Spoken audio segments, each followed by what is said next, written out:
Bulletin की शुरुआत राजनीति के साथ, क्योंकि कांग्रेस प्रदेश अध्यक्ष जीतू पटवारी ने अशोकनगर के मुंगावली में क्योंकि उन्होंने ऐसे काम किए कि वहां के मुंगावली में उनके ही खिलाफ एफआईआर दर्ज हो जाती है। सम्मान पत्र जैसा इसको बताया जा रहा है। उन्होंने कहा कि यदि दलितों पर अत्याचार होता है तो विपक्ष की जिम्मेदारी है कि उन्हें आवाज दें, उनकी आवाज बने। पटवारी ने सरकार पर इस दौरान निशाना भी साधा। उन्होंने कहा कि मेरे खिलाफ एफआईआर दर्ज करके सरकार ने खुद को बेनकाब किया। उन्होंने तंज किया कि एफआईआर उनके लिए एक मेडल जैसी है। जेल भेजने से पीड़ितों को न्याय मिलता है, वो इसके लिए भी अगर तैयार है। अगर उन्हें जेल भेजा जाएगा और पीड़ितों को न्याय मिलेगा तो मैं इसके लिए भी तैयार हूं, ये उन्होंने कहा। उन्होंने साफ कर दिया कि एफआईआर या गिरफ्तारी से उनकी आवाज रुकेगी नहीं, वो शोषितों के पक्ष में संघर्ष जारी रखेंगे। इसके बाद पटवारी ने कहा कि सरकार अत्याचार पर संज्ञान लेने के बजाय विपक्ष पर कार्रवाई कर रही है, लेकिन विपक्ष डरने वाला नहीं है।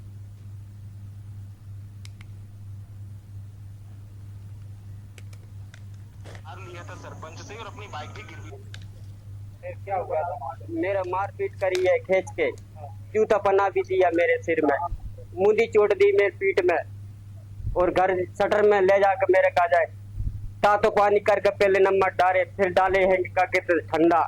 लेटरिंग लकड़ी से भर के लेटरिंग मेरे मुंह में भरी है। बाप ने हाथ पकड़े मुआना भरी विकास ने।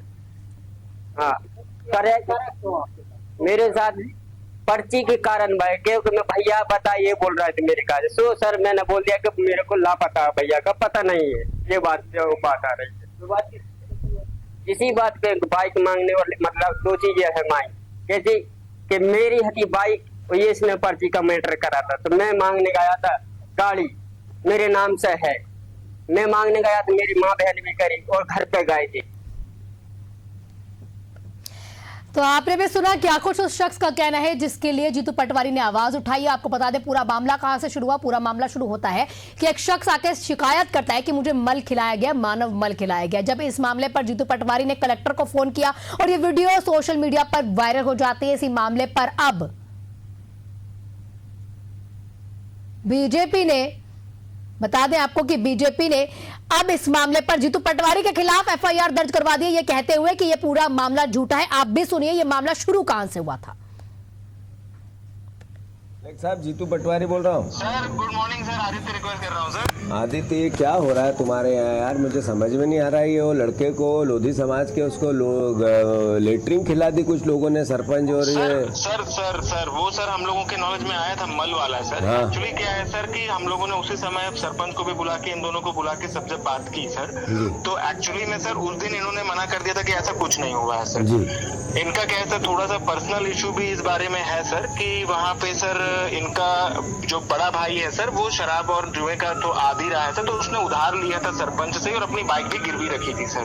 नहीं रखी थी सर, ये बात तो मेरा ये कहना है तो सर कि ये एक अलग केस है कि उधार रखना, ये अलग केस है कि जुआ खेलना, पर ये कितना बड़ा क्राइम है कि किसी को मल खिलवाना। इस क्राइम को तो आप इसको नजरअंदाज कर रहे हो, ये कैसे चलेगा? नहीं कर रहे सर, बिल्कुल नहीं कर रहे सर। इसमें सर हम लोगों ने सर टीम भी भेजी सर, वहाँ पे खुद ही पलट गए थे कि ऐसा कुछ नहीं हुआ है। ये पलट इसलिए गए थे कि उनने दो नाली बता के कहा ठोक देंगे तेरे को, ये अभी मेरे को बता रहे हैं। अभी हाल इनने कहा कि तू टारगेट पे है। तो मेरा ये कहना है कि इसको स्वतः संज्ञान में लो, नहीं तो मुझे आना पड़ेगा। ये कहानी राहुल गांधी जी के वहाँ पहुंची है, उन्होंने मुझे कहा कि तुम्हारे प्रदेश में मल खिला रहे हैं लोगों को और तुम कुछ नहीं कर रहे हो। ये कैसे चलेगा भाई? नहीं सर, बिल्कुल ऐसा नहीं है सर। मैं इसको खुद ही टेकअप फिर से करता हूँ सर, ऐसा कुछ भी इसमें इशू नहीं है सर। ये अगर आपने 8 दिन में इसमें कोई प्रशासन ने इसमें कोई एक्शन नहीं ली तो मुझे खुद को आना पड़ेगा, ये ध्यान रखो। और ये बच्चे के साथ कुछ हो गया, किसी ने मारपीट की, कुछ इसको हो गया तो प्रशासन दोषी रहेगा, ये याद रखना। नहीं बिल्कुल सर, हम इसको रिजॉल्व कराते हैं सर, डेफिनेटली सर, बिल्कुल सर। ये मैंने कलेक्टर को बोल दिया, मैं एसपी को भी बोलूँगा, एफआईआर करो, ठीक है? किसी जात किसी धर्म का विषय नहीं है। उस व्यक्ति अपराधी है जिसने ये किया है, समझ गए? तो अपराधियों से लड़ने की तुम चिंता मत करो कैसे भी, और वहाँ पे भैया तुम लोग भी लगो। और ये हम गरीब होना कोई पाप नहीं है, समझ गए? गरीब ये भगवान ईश्वर क्षमताएं, ये परिस्थितियां होती है। तो अगर ये ऐसा है तो वहाँ करो, जरूरत पड़ेगी तो मैं खुद आऊँ। साहब जीतू तो ये पूरा मामला आपने सुन लिया, शुरू कहां से हुआ है। ये वही वीडियो है जो वीडियो जीतू पटवारी या कांग्रेस ने अपने सोशल मीडिया हैंडल पर डाली। अब इस मामले पर यह बोला जा रहा है कि झूठा मामला था जिसको बिना देखे बिना सोचे समझे जीतू पटवारी ने फैलाने का काम किया। अब जीतू पटवारी पर एफआईआर दर्ज हो जाती है, लेकिन इस मामले में कांग्रेस के पूर्व विधायक और राष्ट्रीय सचिव कुणाल चौधरी ने बीजेपी पर पलटवार कर दिया। उन्होंने कहा कि ना डरेंगे ना झुकेंगे और प्रदेश के शोषित पीड़ितों के लिए हम आवाज उठाएंगे। सुनिए। आज के रूप में माननीय प्रदेश अध्यक्ष जी ने एक पीड़ित की ना डरेंगे ना झुकेंगे, इस देश और इस प्रदेश के शोषित वंचित पीड़ितों की आवाज के रूप में माननीय प्रदेश अध्यक्ष जी ने एक पीड़ित की आवाज उठाई। वो पीड़ित जो कई बार कलेक्ट्रेट पे गुहार लगा चुका था और जिस तरीके से उसके साथ अमानवीय कृत हुआ। एक तरफ विपक्ष का काम है स्पष्ट रूप से कि कैसे सत्ता को बताए कि इस प्रदेश में क्या अमानवीयता हो रही है और उसके कैसे निराकरण सरकार करने का काम करे। ये सिर्फ एक झूठा शपथ पत्र की बात नहीं है, सीधे तौर पे एक व्यक्ति को किस तरीके से डराया गया इसका जांच का विषय होना चाहिए। लगातार मामले पर सियासत गरमाती जा रही है। मामले पर बीजेपी विधायक भगवान दास अवनानी ने भी बयान दे दिया। उन्होंने कहा कि जीतू पटवारी गैर जिम्मेदाराना काम कर रहे हैं।